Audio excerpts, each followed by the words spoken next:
જય સ્વામિનારાયણ બાળ મિત્રો. લાસ્ટ વિડીયોમાં આપણે 7.2નો પહેલો અને બીજો દાખલો જોયો. હવે સ્વાધ્યાય 7.2નો ત્રીજો દાખલો. ખાસ બાળ મિત્રો રકમમાં ધ્યાન આપજો. રકમ થોડી મોટી છે, દાખલામાં ખ્યાલ આવી જશે, પરંતુ વ્યવસ્થિત રકમ વાંચવી જેથી કરીને દાખલાની ગણતરીમાં સરળતાથી તમને ખ્યાલ આવશે.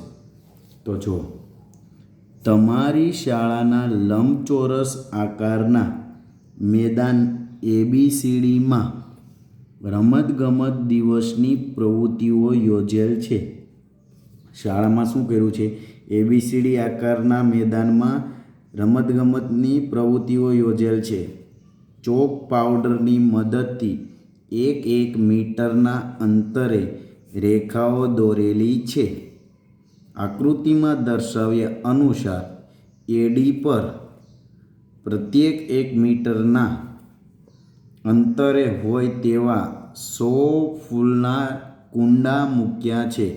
કેટલા ફૂલના બાળ મિત્રો કુંડા મૂક્યા છે? 100.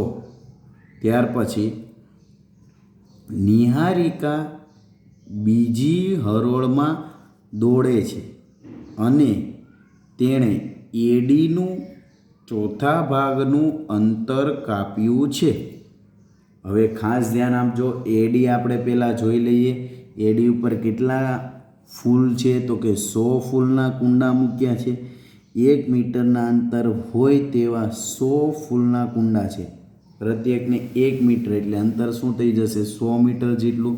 જો અહીંયા લખ્યું છે A, B, C અને D. આ રીતે તમે જોઈ શકો છો. હવે અહીંયા જે આ શું છે?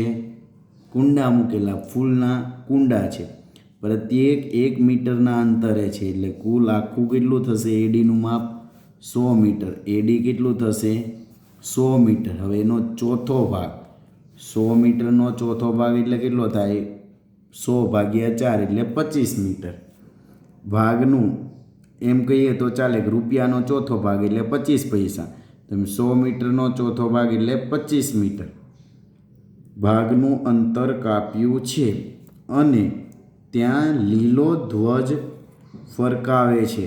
કેવો ધ્વજ ફરકાવે છે? લીલો ધ્વજ. બીજું, નિહારિકા કઈ હરોળમાં? તો કે બીજી હરોળમાં દોડે છે.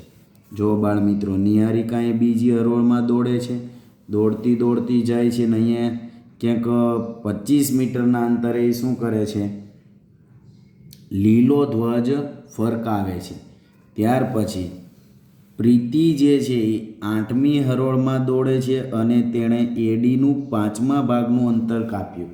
હવે AD આખું 100 મીટર છે, એનો 5મો ભાગ કરીએ એટલે 20 આવે. તો 20 મીટરના અંતરે તેણે શું કર્યું છે? ત્યાં લાલ ધ્વજ ફરકાવે છે. આ બંને પ્રીતિ 8મી હરોળમાં અને 20 મીટરના અંતરે. તો જો બાળ મિત્રો, પ્રીતિ અહીંયા 8મી લાઈન ઉપર દોડે છે અને 20 મીટરના અંતરે શું કરે છે? પેલા લીલો ધ્વજ અને અહીંયા પ્રીતિ જે છે એ કેવો ધ્વજ? લાલ ધ્વજ ફરકાવે છે. આ છે નિહારિકાએ ફરકાવેલો લીલો ધ્વજ અને આ પ્રીતિએ ફરકાવેલો લાલ ધ્વજ. તો બંને ધ્વજ વચ્ચે કેટલું અંતર હશે? જો રશ્મિએ આ બંને ધ્વજને જોડતા રેખાખંડના મધ્ય બિંદુ પર વાદળી ધ્વજ ફરકાવવાનો હોય તો તે ધ્વજને ક્યાં ફરકાવશે? હવે આ બંને ધ્વજનું શું લેવાનું?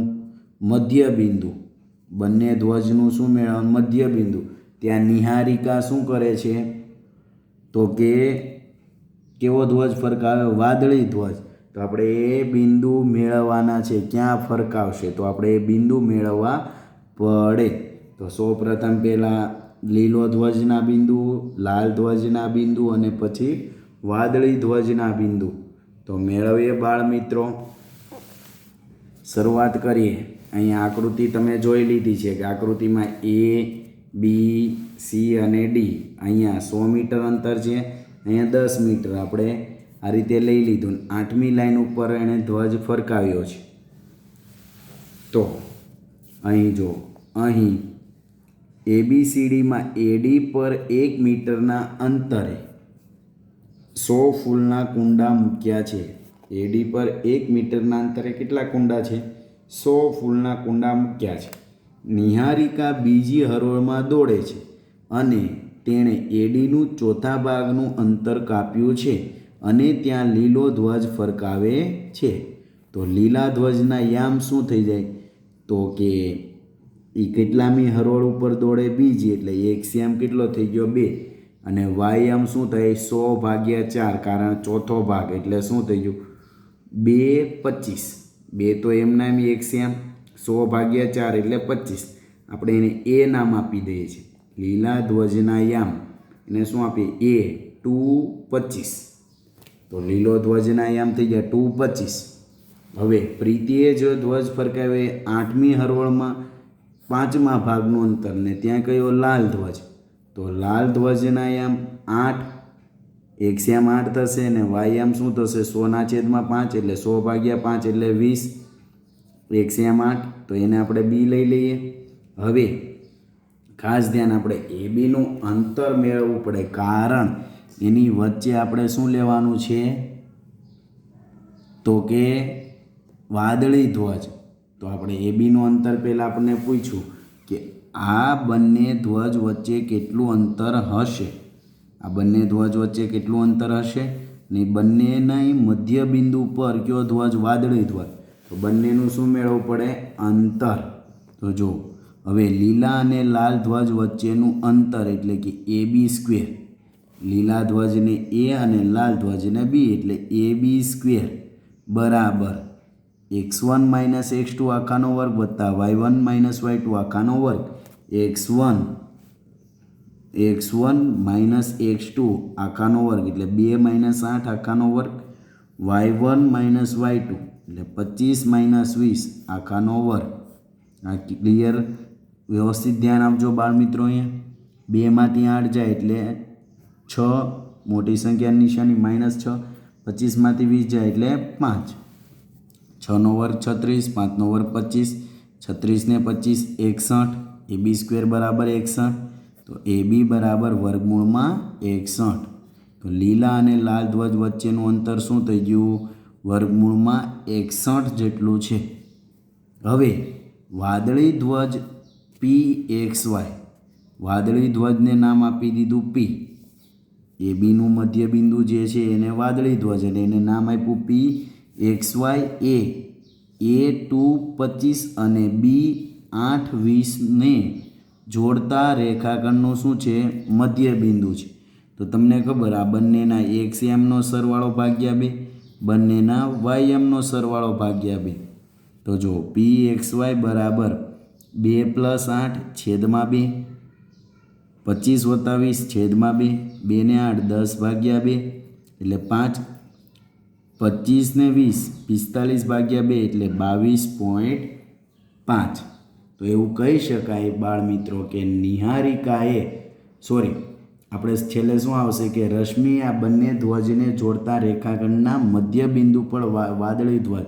તો રશ્મિએ 5મી હરોળમાં 22.5 મીટરના અંતરે વાદળી ધ્વજ ફરકાવ્યો હશે. 5મી હરોળમાં 22.5 મીટરના અંતરે રશ્મિએ વાદળી ધ્વજ ફરકાવ્યો હશે. રકમ બાળ મિત્રો મોટી છે. દાખલો સિમ્પલ છે. લીલા ધ્વજના યામ મેળવવા, લાલ ધ્વજના યામ મેળવવા, એ બંનેનું અંતર મેળવવું અને બંનેનું શું મેળવવું? મધ્ય બિંદુ. આગળ જોઈએ તો અહીં લખું, રશ્મિ વાદળી ધ્વજને 5:22.5ના સ્થાને ફરકાવશે. ચોથો દાખલો જોઈએ બાળ મિત્રો. બિંદુ -1, 6 બિંદુઓ -3, 10 અને 6, -8 ને જોડતા રેખાખંડનું કયા ગુણોત્તરમાં વિભાજન કરશે? આ બિંદુ છે એ અને બીને જોડતા રેખાખંડનું કયા ગુણોત્તરમાં, એટલે આ બિંદુ છે એને આપણે P લઈ લઈએ. બિંદુ P એ બિંદુઓ A અને બીને જોડતા રેખાખંડનું કયા ગુણોત્તરમાં વિભાજન કરશે? તો આપણે M1 જેમ M2 શું કરવું પડે? શોધવું પડે. તો જો બિંદુ P -1, 6 બરાબર PXY, A -3 10 તો A X1 Y1, B 6 - 8 એટલે B X2 Y2. હવે તમને ખ્યાલ છે એમ બાળમિત્રો કે હવે P-1 6 એ બિંદુઓ A -3 10 અને B 6 - 8 ને જોડતા રેખાખંડનું M1 જેમ M2 ગુણોત્તરમાં વિભાજન કરતું બિંદુ છે. આ બિંદુ જે છે એ A અને Bનું કયા ગુણોત્તરમાં? M1 જેમ M2 ગુણોત્તરમાં વિભાજન કરતું બિંદુ છે. તો સૂત્ર તો તમે જાણો છો, PXY બરાબર M1x2 પ્લસ M2x1 છેદમાં M1 plus M2, M1y2 plus M2y1 છેદમાં M1 પ્લસ M2. હવે PXY એ આપ્યું છે -16 બરાબર M1 M2 એમના એમ છેદમાં M1 plus M2, M1 M2 છેદમાં M1 પ્લસ M2. હવે X2 કેટલા આપ્યા છે? તો કે 6 આપ્યા છે. અને X1 કેટલા છે? તો કે -3, તો અહીંયા મૂક્યા. ત્યાર પછી Y1 કેટલા? -8, સોરી Y2 કેટલા? -8, Y1 કેટલા? 10, તો અહીંયા -8 અને 10. હવે ખાસ અહીંયા સરખામણી કરવી પડશે બાળમિત્રો કે જે આ એકસ્યામ છે એની સરખામણી આ -1 આરે, કારણ આ પણ એકસ્યામ છે, આ પણ એકસ્યામ દર્શાવે છે. એકસ્યામ મેળવવાનું સૂત્ર છે. તો આ બંનેને સરખાવીએ. ત્યાર પછી આ વાયમ દર્શાવે છે, તો આ પણ વાયમ, તો 6 બરાબર આ વસ્તુ થશે અને -1 બરાબર આ કાઉન્સ. તો જો -1 બરાબર 6 ગુણ્યા M1 એટલે 6M1, -3 ગુણ્યા M2 એટલે -3M2 છેદમાં M1 પ્લસ M2 અલ્પવિરામ 6 બરાબર -8 ગુણ્યા M1 એટલે -8M1 10M2 છેદમાં M1 પ્લસ M2. સરખામણી કરીએ તો જો આ M1 પ્લસ M2 અહીં એક આરે ગુણાકારમાં જશે તો કાઉન્સમાં M1 પ્લસ M2 થઈ જશે, કારણ આ બંને પદને -1 વડે શું કરવું પડે? ગુણવું પડે. બરાબર જે છે એમને 6M1 -3M2, તો માઇનસ અંદર જાય એટલે -M1 -M2 1 વડે ગુણાકાર કરો, 1 લખવાની જરૂર નથી. 6M1 એમના એમ -3M2. હવે M1 વાળા એક સાઈડ એટલે -6M છે, 6M1 એ ડાબી બાજુ આવે એટલે -6M1 થશે. આ -M2 છે એ જમણી બાજુ જાય એટલે +M2. હવે 6M1 અને 1M1 એટલે -7M1. 3M2માંથી 1M2 જાય એટલે -2M2. હવે -7 છે એ આ બાજુ છેદમાં લાવો, M2 છે આ બાજુ છેદમાં લાવો, અહીંયા ગુણાકારમાં છે, આ બાજુ આવશે તો ભાગાકારમાં. 7 અહીંયા ગુણાકારમાં છે, આ બાજુ જાય તો ભાગાકાર. તો માઇનસ ઉડી જાય એટલે 2/7 એટલે M1 જેમ M2 બરાબર 2/7. અહીંયા પણ આપણે પ્રોસેસ કરીએ એ જ મળશે. આ જાતે બાળમિત્રો જોઈ લેવું. અહીંયા પ્રોસેસ કરશો તો ત્યાં પણ ગુણોત્તર 2/7 જો અહીંયા મળ્યું 2/7 એટલે M1 જેમ M2 બરાબર 2/7 જે તમે જોઈ શકો છો. તો આ થયો બાળમિત્રો ચોથો દાખલો. જો ત્રીજા અને ચોથા દાખલામાં ખ્યાલ ના આવ્યો હોય તો ચોક્કસ બાળમિત્રો મારો સંપર્ક કરજો, ખાસ આ ગણતરી કરજો. અસ્તુ. જય સ્વામિનારાયણ.